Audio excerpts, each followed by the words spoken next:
আজকে বেশ ঠান্ডা পড়েছে, মানে ঠান্ডা পড়াটা চলছে আর কি। গত 10 দিন ধরে তো বেশ ঠান্ডা পড়েছে। তো এই অবস্থাতে কি হয়, মানে আম, অনেকের যাদের এই ঠান্ডা সহ্য হয় না, তাদের সর্দি হাঁচি কাশি তো হয়, প্লাস আর একটা সমস্যা হয় মাথা ব্যথা।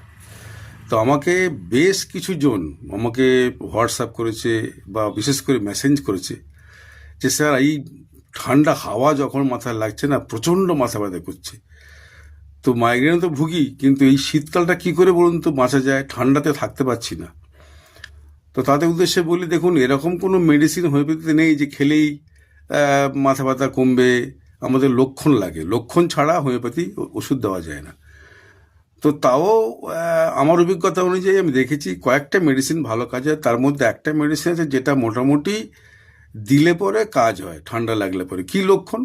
আর যেই ঠান্ডা লাগবে, হাওয়া টাওয়া লাগবে বা ঠান্ডা জলে চান করবেন, মাথা প্রচণ্ড ব্যথা করবে, ধপধপ করে মাথা ধরে থাকবে, একটু গরম দিলে পর আরাম লাগবে। এই লক্ষণটা কমনলি সবার থাকে। এই লক্ষণে যেটা ভালো কাজ হয়, বেলেডোনা 30 দিনে 2বার 3বার 4বারও খেতে পারেন যেদিন হবে।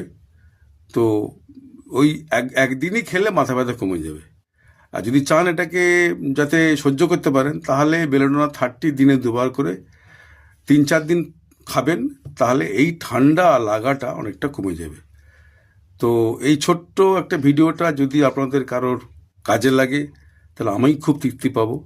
এবং আশা করব আরও সবাইকে এটাকে ভিডিওটা শেয়ার করুন, যাতে আরও অনেক মানুষ এই ছোট্ট হোমিওপ্যাথিক ওষুধ দিয়ে তারা তাদের এই সমস্যাটাকে মেটাতে পারে। ধন্যবাদ।